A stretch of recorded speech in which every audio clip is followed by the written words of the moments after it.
Good morning again, everybody, and welcome back to this latest session in Net Zero Week, the UK's official National Awareness Week. Many thanks, of course, to our sponsors of the week, which is Beyondly, Hitachi Zero Carbon, Manpower, Mitsubishi Heavy Industries, and Ramboll. Big thanks to them for their support of the week. Now, in this session, we're going to have, and I know what's going to be a very interesting conversation with two experts in the field of green skills, the green economy, and professional development. I'm joined by, firstly, Damien Lee, who's Director of Engineering and Green at Manpower, who are one of the sponsors of our week. And we also have Dr. Emma Wilcox, who is the Chief Executive of the Society for the Environment. And they're here to discuss some of the key issues facing the development of green economies in the net zero transition and the challenges of building sustainable infrastructure. Just a quick introduction to our panelists to kick things off. Damien is a lifelong industry professional with 36 years of experience. Throughout his career, he's consistently operated within the engineering sector, first focusing on green and renewable energy projects around 2006 when he was based in the Middle East. Since then, he's supported customers across various energy sectors, including nuclear, wind, both onshore and offshore, and also solar. He's been at Manpower for nearly 3 years, and in that role, he oversees the engineering group that operates across the UK. Emma Wilcox became the Chief Executive of the Society for the Environment, which is the chartered organisation responsible for registering environmental professionals. She is a chartered environmentalist, as well as a chartered fellow of the Chartered Management Institute, and she's also a member of the UK government's Green Apprenticeships Advisory Panel and also a board member of the Future Water Association. So you're both very welcome this morning. And we're going to kick things off with a question to Damien, if I may, first of all. And from your perspective, Damien, what are the key issues facing the development of green economies? Thanks, Andy. I think it's a very broad question, that one, because over the last few years we've had so much thrown at us about what we're going to do, only to be told we're not going to do it, and budget problems and so on and so forth. And the incumbent government has said already, hey, we're going to onshore wind is back on. We're going to make sure that happens. Although we're going to cut the budget for overall spend on green. So it's a very, very mixed sort of picture. So I think the first thing is it's political and it's economic, and it's difficult to comprehend sometimes because we're getting so many mixed messages. And then you're into that sort of domestic policy space, how that works economically and domestically for the government, and more importantly for us, the people. And then there's an actual, I suppose the biggest thing is getting a true full-on commitment, to actually push on and do it. So when you look at the critical challenges, we've got lots of those. We've still got millions, billions of humans on this planet. We've got inadequate access to the fundamental basic needs, proper shelter and water and cleanliness and so on. We've got, the argument over climate change. It's definitely not been put to bed, and there's a lot of groups on either side saying yes it is and no it isn't. So that's still not put to bed. So that's a problem. But there's poverty and social disparity. There's the population growth and urbanisation elements of this, and then there's the overall, I guess, overutilisation of resources on the planet. Environmentally we've been in decline, although the latest study says 20%. I think an area the size of the US has greened over the last 20 years. Which is interesting. And then on the other hand, there's not enough carbon dioxide. So we've got so many fundamental arguments and so many people arguing in the debate. I'm not necessarily sure we're getting a proper step forward, but I think those key elements touch on the key issues we've got moving forward, because it's a lot of argument. That's where we are, in my opinion. Thanks, Damien. I'm going to turn to Emma now, but before I do, one of the things that's come up in a number of the sessions that we've had today and also yesterday, and that is the importance of collaboration in this sector and also systems thinking. And I know this is an area that your organization is quite keen on advocating for. So, Emma, if you can tell us about the importance of systems thinking. Also, I'm going to ask you to explain in a concise way what that actually means, because we hear it over and over again. And also, the importance of collaboration and why they're crucial for this sector. Yeah, thanks, Andy. So systems thinking is a method or a set of tools where we focus on like the different parts of a system, but in a holistic way. So rather than just thinking about kind of climate or thinking about oceans or thinking about the natural environment, we actually kind of consider the interaction between all of those.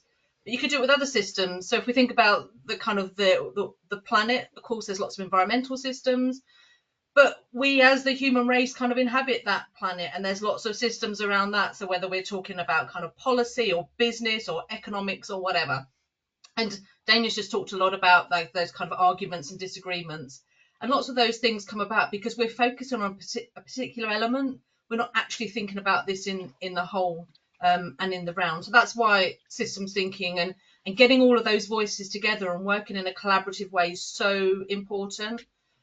And often we find when people are very passionate about a subject and they're very experienced, they go into a lot of detail on it, and often that can leave other people behind. So again, you then start to get people not understanding, and then you get kind of fake news and all of these issues that we've got, not just across the environment, across all these other areas. It's because we're kind of talking in a language people don't understand, or we're bamboozling people, or we've got obscure facts. So the systems approach is to really look in a holistic way. Actually, what are we trying to address? How do we bring everybody into that conversation and look at those intersections rather than just looking at it through a single lens? I think that concept of a joined up approach is something, I think you just have to apply that to everything. And I know that, I work with a lot of engineers in doing what I do in terms of writing about the infrastructure sector and so on. And it's almost automatic for them to think in that kind of way. I know sometimes engineers can be accused of being a bit like that, but actually they've got to be like that because otherwise they couldn't do their job. And I just want to ask Damien, as someone who works, with kind of, sort of the supply of skills and all the rest of it, we know we need green infrastructure, absolutely essential. From where you're sat, what are the challenges to developing that at the moment? Ooh, where do I begin? So that's a broad subject, I'm going to be honest, but I'm glad Emma made a really salient point there, which I had in my notes, to be honest with you. And until we can frame a proper, full-on, holistic and very harmonious approach to this, it's going to be very, very difficult. And that's what they've not managed to do yet. There's a lot of disparity in the way people are thinking, and there's a lack of clear messaging. Which is why not everybody's on board for the journey. And that's the degree of difficulty we're up against. Certainly from our perspective in an industry where we want to help people make the step and make the change into better roles where they can earn more money and have a stronger impact and more positive impact on the communities. You look at the key areas for sustainability. It's having, number one, consciousness. So consciousness in the workplace and consciousness at home, absolutely critical. Conservation is a given, waste management, how we take care of waste management. The community piece, how's it impacting on our community? How does commerce work? How much is this going to cost? What can technology do to improve it? We know that technology is going to be expensive, and every company's facing the realities of an upfront cost to make the step change. But the ones who've done it already are seeing the benefits because it's attracting much more investment, a lot more low-cost investment, and it's attracting a lot more customers, which is delivering them higher sales, higher revenues. So it works. There are already case studies there that tell you it works. Harvard recently produced a fantastic document telling us just how fantastically well it's working when it's done properly. But not every company can engage because not every company is in a position to do so. The biggest impact to make that change though is cultural, because we have to get the messaging right so that people really get this into their heads and they can carry this message across, not just a working platform and the social platform, but the home life platform. For me, it starts at home. So in terms of the skills gap, sorry to get to the point, but that skills gap point, hey, we're in an era of skills gaps in everything. It just is what it is. We've had an era where Mr. Blair said everybody should just go to university and not worry about it because you get a great job. The problem we've now got is that hardly anybody's got the skills and the trades that we need to perform the key jobs that we've got today. That's a massive problem for us. So that's a problem that was created by a previous government some time ago, and it's causing us all these issues today. So for us, this is something we live with on a daily basis. What we're encouraging is investment and training. So from our perspective, we're setting up academies and we're working with organisations and universities to help people develop the skills. If you go on the .gov site, there's 1,000+ courses you can attend, most of them for free, to green your skills and to help you make those steps. Now, these are small steps, but they work. But in terms of the availability of the existing workforce having all of the skills, no, we're not there yet. And when you look at the target numbers that we're trying to achieve into green jobs, massive. But this is going to need, as I said before, policy support, investment in research. It's going to need much stronger public awareness. And we can draw all kinds of stats on this. A recent survey told us that nearly 70% of millennials looking for work will take into account the green social point of any business that they want to work for, right? They'll take a look at the environmental impact that a company's making before they make a decision to work for them. So certain age groups have got that awareness. My age group doesn't. My age group's kind of, it's not going to touch me. I'm not too bothered really.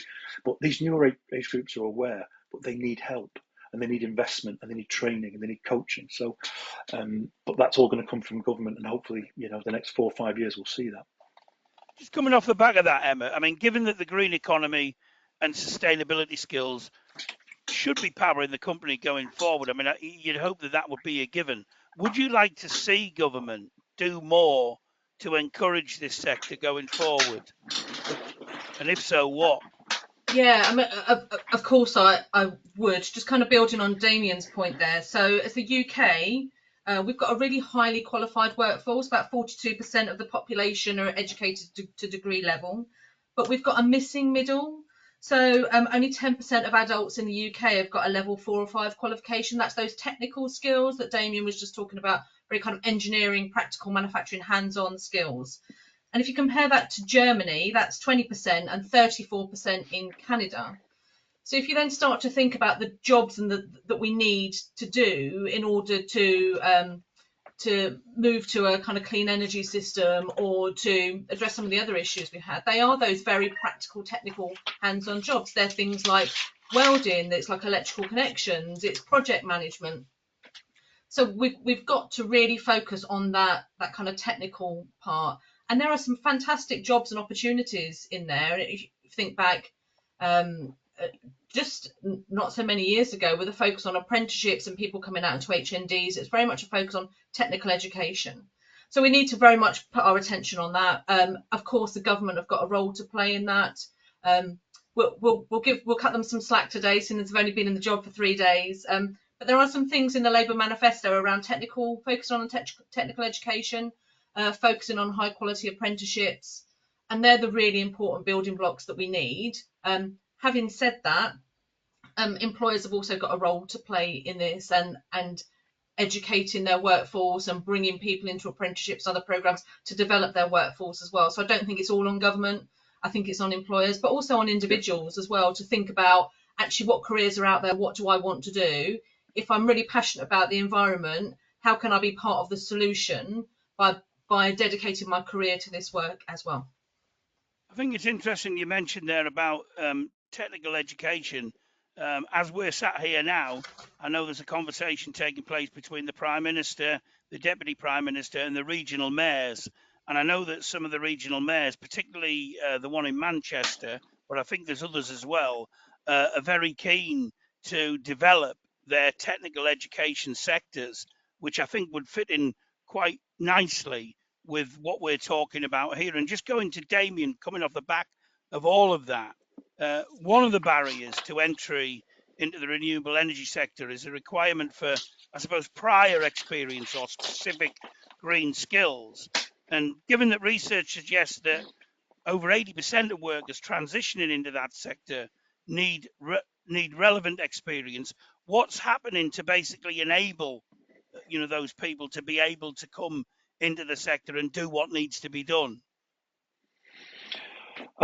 Look, as I mentioned before, there are lots and lots of opportunities out there to upskill. You know, the government is certainly trying to play its part in doing that. I'm not convinced employers are doing enough yet. I think they're a long way behind. I think that I'm not sure they're taking it that seriously, because I think there's not enough case studies for them, number one, to look at. That's one issue. So, you know, making that transition and getting people trained up so that they can see a return for all the investment is an issue. The cost of technology is a frightener for a lot of companies. How is this going to integrate into the current technology we've got? What have we got to invest? Who's going to train people? Are there enough people to do the training? Are there enough coaches out there to actually upskill this? All of these things are issues. You know, I think the principle of cost is probably one of the biggest barriers, because in the mindset of a lot of companies at the moment, it's not putting this at the top of it's not coming up on the radar as the first scenario they need to deal with. Ongoing costs and inflation, cost of materials and so on are much more relevant. Now, we're hearing talk at the moment about green steel and the production of green steel, but we know that it's a huge cost to put companies into that position. And we've got steelworks closing down, costing thousands of jobs. Now they're saying we're going to turn these around, reinvest, but there's no clear plan on how that's going to happen. In terms of where people are going to go at the moment, other than finding a company that's willing to make those training pieces, or finding an education piece yourself, it's very difficult, actually. It is actually really, really difficult. So from our perspective, you know, certainly at Manpower, one of the things we're doing is we're going to create academies where we can help upskill people who genuinely want to make the step. We're going to work in conjunction with the universities. And this is not just in the UK, it's all over Europe. So we're making a very significant contribution to this, because we're absolutely determined to be, as a company, we are, I think, 15, 16 years platinum awarded as being super, super green. We get it as a business, and we're an international company doing billions of dollars. And every office and every decision, there's an environmental thought process the company goes through. Getting people into that transition, getting people trained into that piece, that's difficult, and it's going to take time. I think the realities are, at the moment, they're asking for 30 million jobs worldwide, which they need to go green. It's a huge number to try and transition. And government's going to have to think very, very differently about how they invest and how they spend on education, and they're going to have to re-look at what universities are producing and what the colleges are.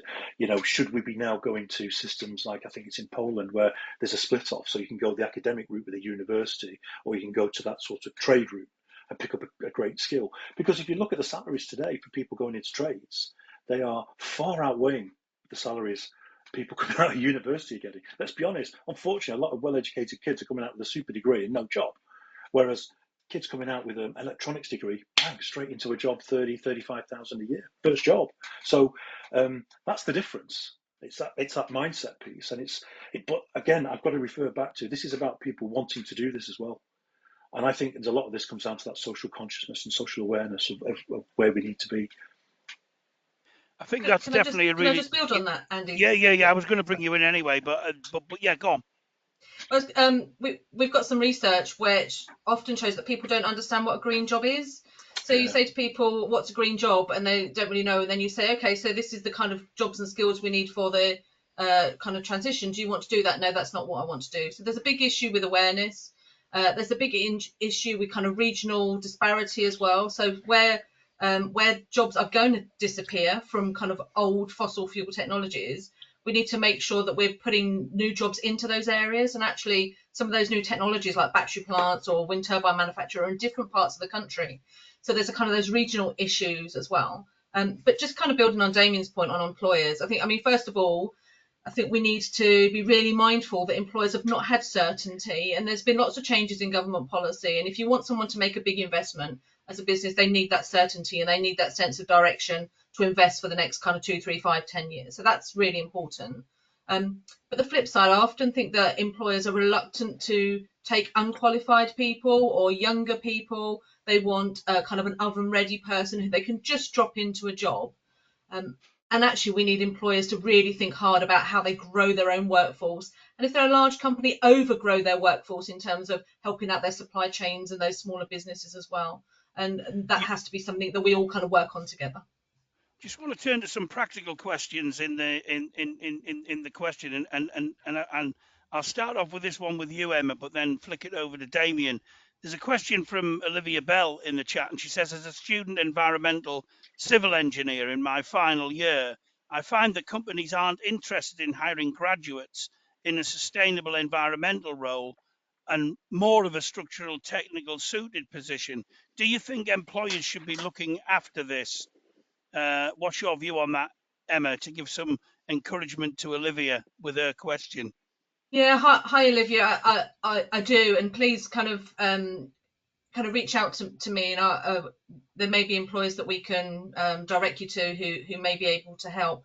I think my advice is just to keep going, and if you get a job that maybe not quite the one that you want, actually good experience will kind of take you on that journey as well. So keep reaching out to employers. Maybe think slightly into some of the smaller organisations as well, are often more willing to take on graduates than some of the large companies who have a lot of kind of quite strict processes. But just kind of keep reaching out, keep trying. And yes, systemically, I do think you're making a really great point about some changes that need to be made. Thanks. Any comment on that, Damien? I've also got a question from the other end of the spectrum, which I'll put to you in a minute as well, but just on that one from Olivia. Well, look, having been around this industry for 36 years, this is what we do, and this is what we understand. And I would say, the moment this, and I think certainly probably for the last 6 or 7 months. And look, we've got to bear in mind, over the last 14 years, we've had 6 different prime ministers with 6 different agendas. It's just the most unstable country on planet Earth, and it's been horrendous. God knows what's going to happen moving forward, but look, hopefully we'll be settled, and hopefully we'll get some clear messaging, and hopefully we'll see. I think the job market is about to alter. I really do, because I think we've been through this year's definitely been very, very challenging for us. There's no doubt about that. That said, we've still been placing plenty of people. We are one of the top 3 largest in the world, so we will always be more affected. That's for sure. So we always see these things very, very quickly. In terms of roles in an environmental scenario, we place people in these roles on a regular basis. Now, I'm not necessarily, I can't say I can comment that I've seen any bias against or for a particular scenario. So we've not seen a trend that way. But hey, we'd be happy to talk to you, and we'd be happy to help you, that's for sure. And there's lots and lots going on out there. And I actually think, based on the early messaging coming from the current government, and bearing in mind they're talking about building a lot of homes and developing a lot of different pieces of land around the country on major projects. It's not just like this nuclear, this wind, this house building. So this is going to incorporate an awful lot of environment. I think I'm sorry, I forgot the lady's name. Is it Emma? Olivia. No, Emma. Olivia, sorry. Olivia. Beg your pardon, Olivia. But I think for you, you're probably coming into an era where you're about to get very, very busy. I really do. I think you're going to see lots of great opportunities coming up. Just another question, and this shows you how sort of perception is everything. Someone's also posted, how do you encourage companies to tap into the 45 plus age group who are wanting to transition to renewables and have the transferable skills, but companies are more focused on young talent, which is quite interesting given the point that Olivia made. Is that something that you're seeing? There's a group. No. Emma spoke earlier about this missing middle as well. You're shaking your head, Damien. No, then. No, not at all. I'm going to tell you right now, we're in the middle of a comprehensive skill shortage in the UK. This has been going on for quite a few years now. There's always been skill shortages. I remember going back to the very early 90s, and then we saw the evolution of the IT industry. There was an instantaneous skill shortage. Nobody had the IT skills. Every university and every college set themselves up with people trained to a basic level who could then teach basic IT skills. And people were coming. And then companies started building up and ramping up. And within 6 or 7 years, there was a bit of a recession. And lots of people in IT were looking for jobs. That's how it happens. It's cyclic. This particular scenario we're sat in at the moment was caused by bad policy and bad messaging by a bad prime minister who didn't look to the future and see that we would possibly need skilled people with trades, so on and so forth. Right now, the opportunities for people over the age of 40, 45, 50 are colossal, and they're getting the biggest pay rises. They're bringing the biggest, strongest skill sets. Fact, have been for a few years now. Yeah, and I think it's important, and someone's sort of made the point in the questions as well, that we're not talking about older people here per se. We're talking about people with experience And as mid-career. we know, experienced people are gold dust in not just this sector, but many sectors. And I think the thing that really kind of excites me, there's many things that excite me about the sector, but the fact is that people are viewing this sector as one that, as you say, they want to work in, has to be a good thing, for the future, and also for actually dealing with the issue at hand, of course, which is actually creating a more sustainable society. I've got a question for both of you now, and it'll probably be the last question. Although there's a kernel of a negative in it, I'm hoping that you can turn it into a positive, and that is, we hear a lot about economic challenges, we hear a lot about priorities and all the rest of it. Are you concerned that that kind of outlook could lead to a lack of investment in the sector? But also, how do we make sure that we get the positive message across the government about the importance of this sector? And I'm going to ask Emma that question first, and then I'm going to finish it all off with Damien. So, Emma, your views on that kind of conundrum, really. Yeah, and I'm going to be slightly cheeky and add on a sentence from the previous question. So to both of those questions, my strong advice is to join a professional body if you're not already in one, because they are there to help you with your career or whatever stage you're at. And I think it's really important that you focus on that CPD and that professional registration, because it really will help you with your career. So very briefly, am I worried? I'm an eternal optimist, so I'm going to say no. And the reason I'm going to say no is that